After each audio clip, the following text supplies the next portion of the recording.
to make things right. You and I must fight for our rights. You and I must fight to survive. Matt Bellamy says that it's time to go, so let's go. Welcome, everybody, to another edition of Colonial Sports Center. I'm Chris Baginski, alongside, as always, Ed Albert. And Ed, we had the non-conference seasons for several of our teams winding down, and we have several sports that are winding up. Yeah, Chris, we have hockey in full swing now. They're getting ready to start their seasons, and men's and women's soccer going into conference play as well as football. So it was just a jam-packed week. And, well, let's start with the game of the week. This week's game of the week is more like a sport of the week, as we have two separate reports, one for men's hockey and the other for women's hockey. The team of Chelsea Fry and Brooks Bratton will bring that to us later on in the show. Now let's take a look at some results from last week. The field hockey team was routed against Radford at Radford 5-0, and in a highlight that we'll be showing you later on, the Colonials were able to defeat American University in women's soccer by a score of 1-0. And because it was a jam-packed weekend, we have a jam-packed show. The football team squares off against the Bulldogs of Bryant University. Men's and women's soccer finish up their non-conference portion of their schedules. And women's volleyball returns to home action for the first time in a month. So stay tuned, because if you blink, you might just miss it. We'll be right back after this.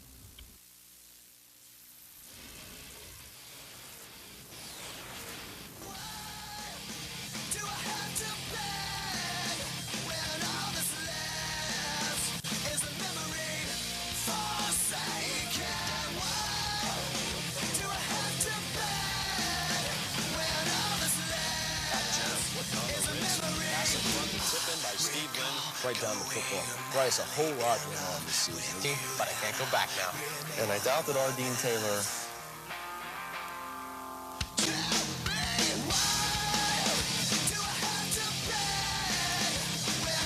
That is great.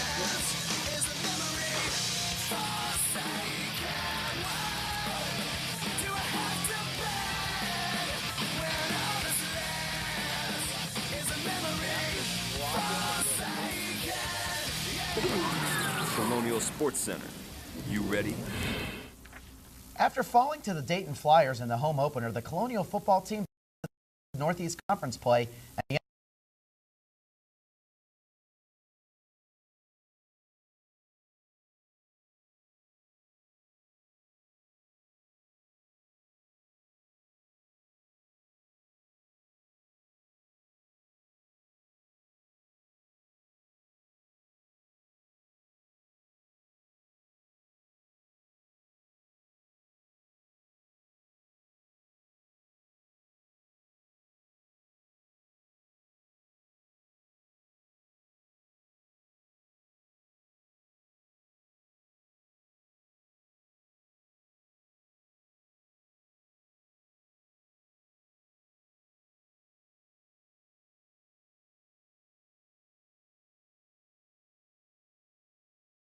they all the way down to the Colonials 20.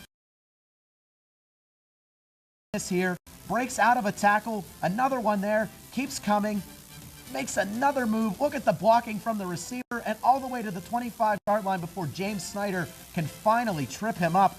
And that was just an incredible play for the Bulldogs, and it sets up this as Croce rolls out to his right and finds Khalil Pritchard in the back of the end zone. 9-yard touchdown pass pulls the Bulldogs to within 3 points. Then we go to the fourth quarter. Bryant added 2 field goals to take a 13-10 lead.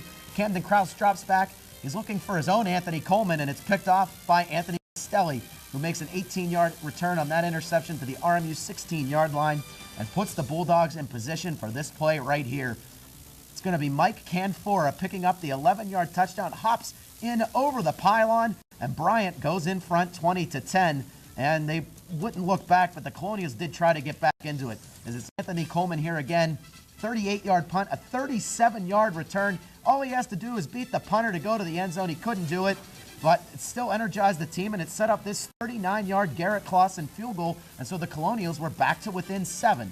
And then after a 4-minute clock-killing possession by Bryant, Miles Russ gets the ball here and speeds 17 yards for the gain, but then backup quarterback Desmond Brentley, who was in for Camden Krause, throws that pick, and the Colonials fall 20-13. As you take a look here at the scoreboard, they're now 0-4 on the season. Krause was 5 of 16 before he went out being injured, and Jarrell Smith for the Bryant Bulldogs, 111 yards on 24 carries.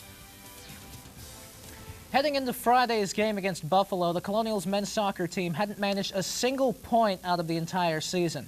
As the closing game before the beginning of the NEC schedule, it was the Colonials' last chance to grab a point or 3 before the beginning of conference play. Did they? Well, let's find out. So, out to the North Athletic Complex for the Buffalo Bulls against the Robert Morris Colonials. And the Colonials, as we mentioned before, are struggling. Long ball in from Shively right here, and Nick Fennerman, the goalkeeper, and David Torrance collide. Torrance slow to get up, but luckily he eventually would, and he would continue to play in that game. Still a scary thing to see.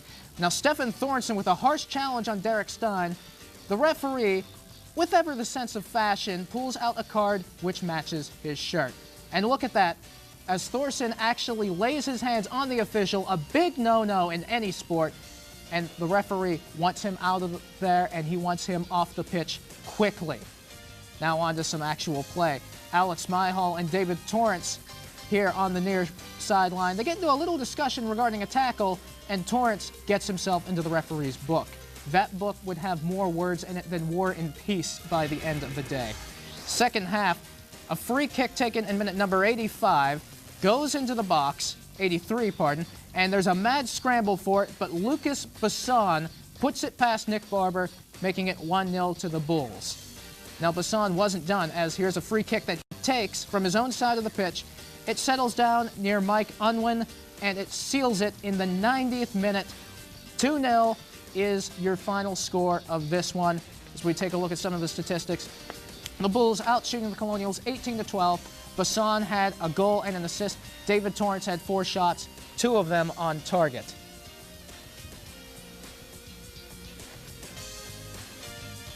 Coming back home for the first time since September 1st, the women's volleyball team took on Loyola Chicago last Thursday, falling 3-0. Then they looked to rebound against Illinois Chicago on Sunday. So let's take a look at how they did. All right, so the Flames and the Colonials here, and Coach Rob Thomas getting everybody pumped up. Let's see if they can pull out a victory here as their first time home since September. And it's going to be Nicole Allgood here in the first set for the Flames. She's going to get a great hit over, and it's not enough for Andrea Catucci to handle, and couldn't get it over, and that's a point for the Flames. Then it's going to be Lena Lobdell with the serve, and it's Corin Moser, Alyssa Bennett, Amanda Graham teaming up nicely to get the point. However, the Colonials would fall in this first set 25-20, and then after the Colonials came back, tied it at 2 sets apiece, we go to the decisive 5th set where the Flames having trouble in their own end. That's 4 hits. You can't do that. And the Colonials really dictated the play early in this 5th set, but then the Flames started creeping back in as Veith reaches over the net there. Can't do that. And then it's going to be Moser, Bennett, and Veith trying to keep the Colonials in it. And here's Veith again with the spike for the kill, but it was too much for the Colonials to handle by the Flames as Lobdell with the service. Set up here nicely is Cassie Sullivan, who finishes it off. The Colonials fall in the set 15-11 as you take a look at the scoreboard here. They lose the entire match 3-2. Amanda Graham for the Colonials had 10 kills, and Jessica Dahlke for the Flames with 16 digs.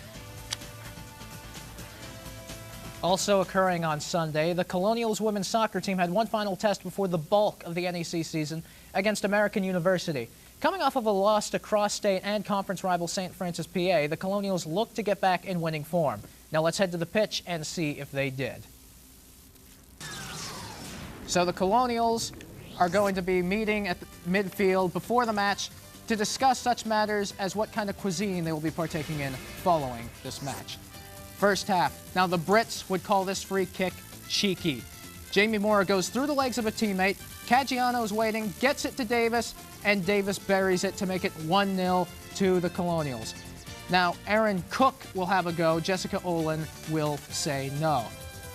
And she would say no several more times, like right here, as a matter of fact. That one bouncing ball, bit tricky, but not for Jess Olin. She tips that, and then it is shot out of play. And now for something completely different. A great shot by Michelle Montillo, a better save by Olin as it begins to rain even harder at the North Athletic Complex. Montillo wants the equalizer badly, but Olin wants the clean sheet even more badly. Now onto the other side of the pitch, substitute Jennifer Tobar tries to put the match out of reach, but cannot. And Lauren Thomas also trying to get the second goal. She couldn't do it, but it was not necessary as the Colonials hung on to win 1-0 off of Davis's one goal, off of her one shot on goal. Kelsey Brashear had 5 shots and 3 shots on goal. And here's more of the women's soccer team. The 15-20 minutes in the second half, and overall was a tenacious and a very good effort by the entire team. And when she scores, we win. Obviously today was the biggest goal that she scored because it was the only goal, 1-0, in our favor. If it wasn't before Olin, we would have probably lost the game by 3 or 4 goals. Well, I'm glad that we got the 4th win for us, and could have been even better because last 2 games we let the game slip out of our hand. We were actually the better team against St. Francis and Youngstown, and so we didn't win. So maybe the record should have been 6-3. I'm happy with the 4-5. I would have been happier and more satisfied with 6-3. And I think that maybe the other teams pretty soon are going to put some wins together, and we are going to start winning for Robert Morris. Well, coming up, Ed, we've got a whole block dedicated to the greatest sport on earth. That's right, Chris. It's men's and women's hockey. It's Brooks Bratton and Chelsea Fry, and it's next.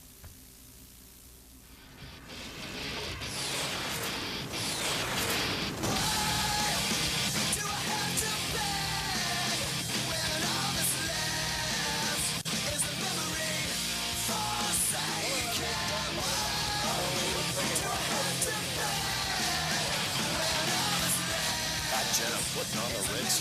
Pass in front, tipping by Steve Lynn. Right down the football. Bryce, a whole lot went on this season. But I can't go back now.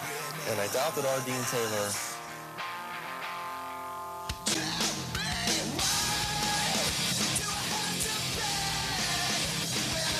That is great.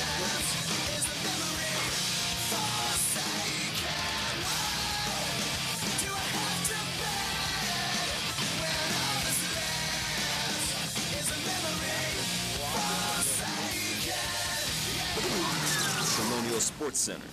You ready? Shove! Things have been a little stressful around here lately, and the Colonial thought it'd be a good idea to do some Tai Chi.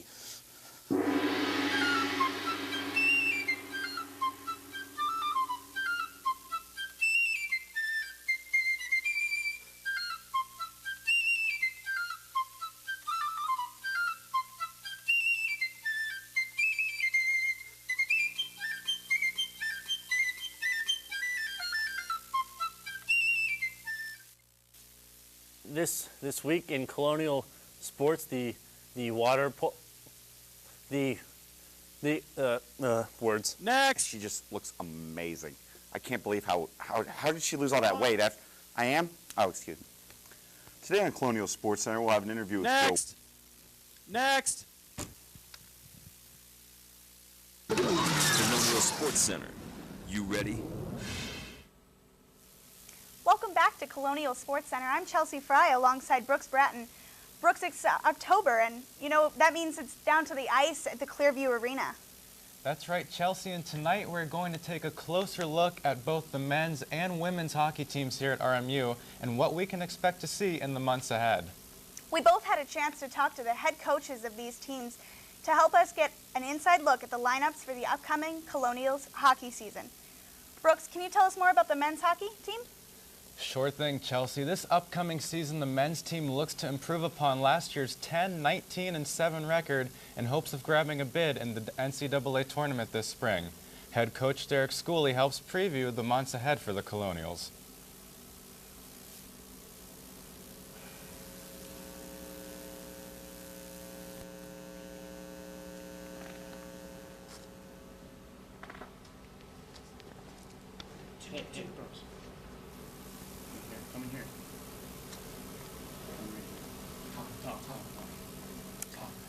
As we take a look there at the schedule for the Colonials upcoming, we have an intra-squad game this weekend, And then after that, the Queen's University Gales make the trip down from Kingston, Ontario to face off against the Colonials next Saturday night. Face off at 7:05 at Clearview Arena.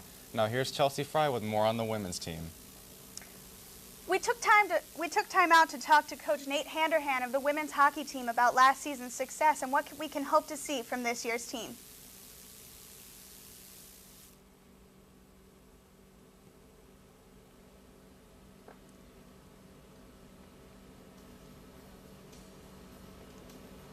Very special season because it was our first graduating class. Our group of seniors endured a lot of stuff early on, and they progressed throughout their careers and set a good foundation for the rest of our players to carry on a legacy. This legacy includes great goaltending and has produced such netminders as Brianne McLaughlin. Having our graduating goaltender named to the Olympic team was a pretty major deal for us. She's centralized in Blaine, Minnesota. They are going to be playing a circuit on the Quest Tour that they travel around, and they're playing different all-star teams from different leagues. She's a great kid. She's a competitor. She's an athlete, and given the right set of circumstances and opportunity, I'm sure she'd make the most of it. To keep the Colonials on this track, they needed to have a strong recruiting class. To announce such a wonderful class of freshmen coming in here gives us a lot of excitement for this season. First of all, our staff did a great job getting out and finding kids that fit us. I think a lot of times you get stuck in a rat race of trying to catch the best player and find the best player that's out there without keeping your eye on what works for your program. And I think we did a good job of finding good personalities that fit within our locker room and fit the personality of the player that we want. The greatest thing about this freshman class is every one of them have a desire to be here, and they've embraced what it means to be a Colonial. But the Colonials also have some experienced returning players. When you have your your top scorers returning in Delaney and O'Malley, Chelsea Walklin had a great season last year. Your top two defensemen coming back, I think that speaks to the future. I think there's an awful lot of freshmen, some newcomers that could have an impact on our lineup. The test will be how well they get acclimated to college hockey. This team looks to continue their momentum into the regular season.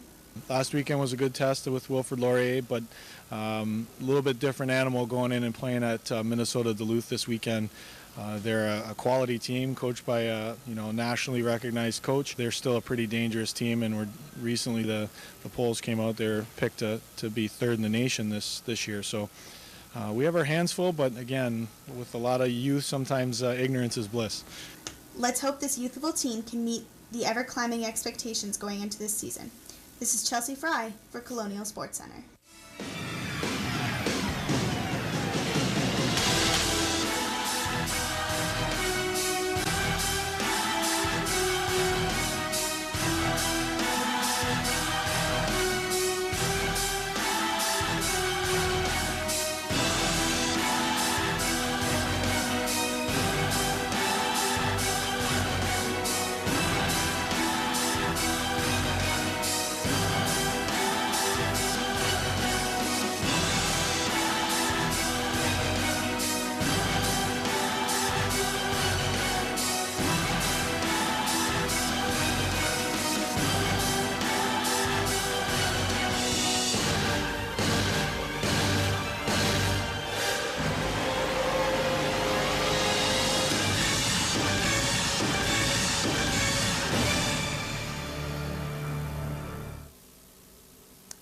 So the women's hockey team is going to take on the Minnesota Duluth at their home ice tomorrow night at 7 o'clock.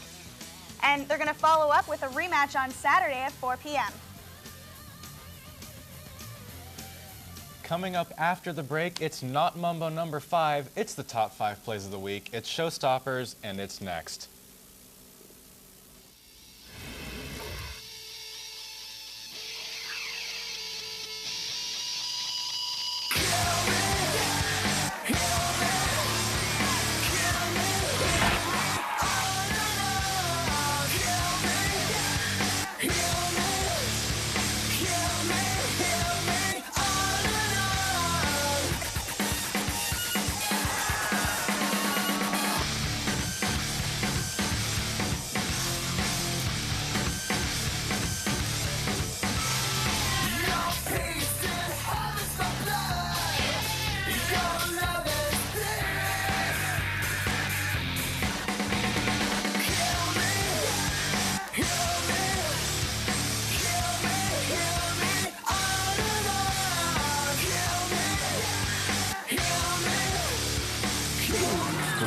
Sports Center. You ready?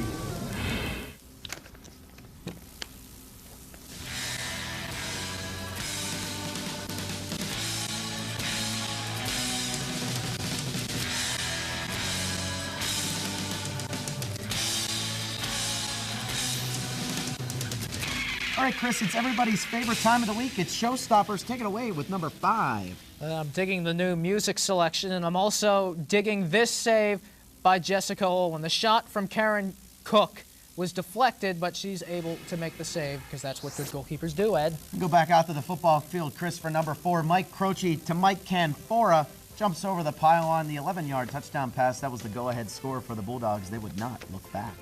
Number 3 is not a play, but rather a player. And again, it's Jessica Olin making that save off of the bouncing ball. Those ones always tricky. There's a long shot, a good attempt on goal. She makes the save there as well.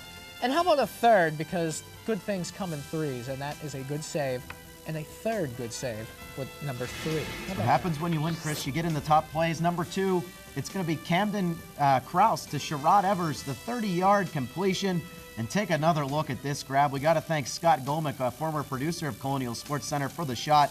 Evers keeps control and gets the Colonials in position for a score. You said you had to win to get into the Showstoppers. But anyway, here's Mora taking the free kick. Caggiano gets it through the legs of a teammate, and there is Ayanna Davis, the track star, now the soccer star, making big plays for the Colonials on the pitch. And those are your Showstoppers for this week. Now let's take a look at the upcoming schedule, and we'll start with football. The crosstown rivalry against Duquesne continues this Saturday at Duquesne, and then they'll continue the road trip as they take on Central Connecticut State, another NEC opponent, at Central Con. That is next Saturday. And then, Chris, now if we take a look at volleyball, we have St. Francis coming up at home, opening the conference play, and also Quinnipiac back-to-back days as well. Also not listed this week is a game against Duquesne, so we got a lot of volleyball action coming your way as conference play opens up fast and furious. Volleyball looking to rebound from a tough stretch of games, but here is field hockey also looking to rebound. They have a game against Bryant tomorrow at home at 1 p.m., and then also a game coming up against Monmouth, also at home, 1 p.m. And now back out to the pitch, Chris. Women's soccer, they're also into the NEC play. Sacred Heart and Fairleigh Dickinson, both home games. So if you're on campus, get out there and support your Colonials this weekend and cheer on women's soccer. Let's get them to have a winning record, and how about go win the NEC?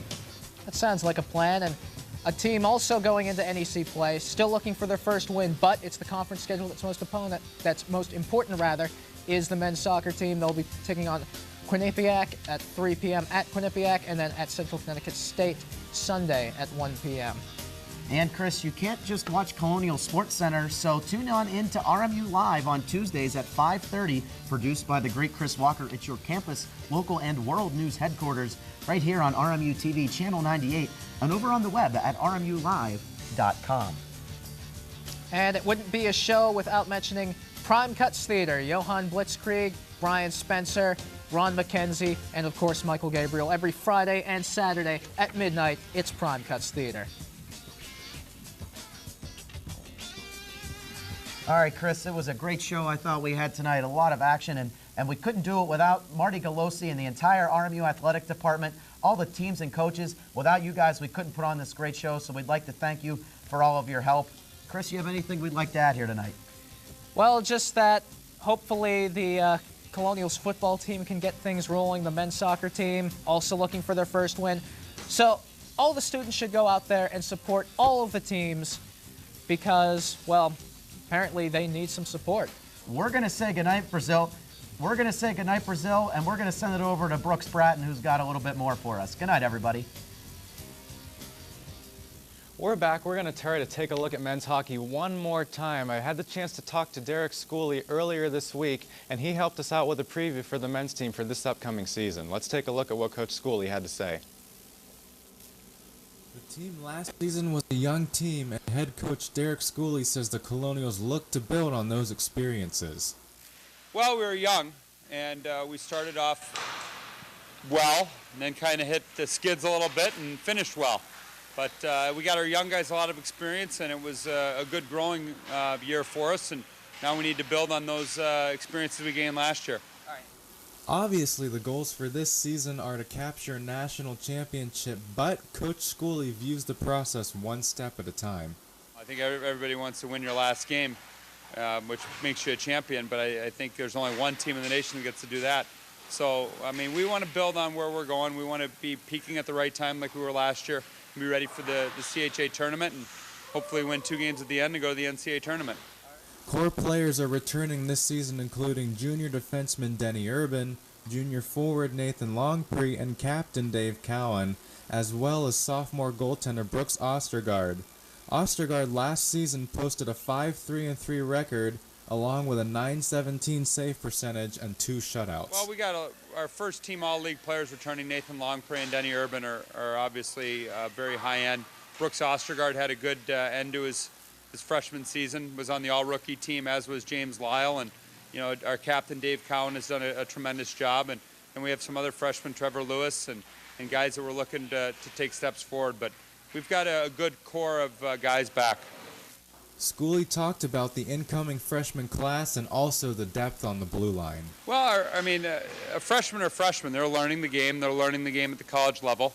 Zach Carvato is coming along nicely, as is Reed Edmondson and Joe Harcherik. And then on defense, we got Tyler Hines, and going through our whole depth, we're very deep on defense. And I think that's one of the things, if we had to play today, our defense is very deep. And then we had Eric Lamine in net.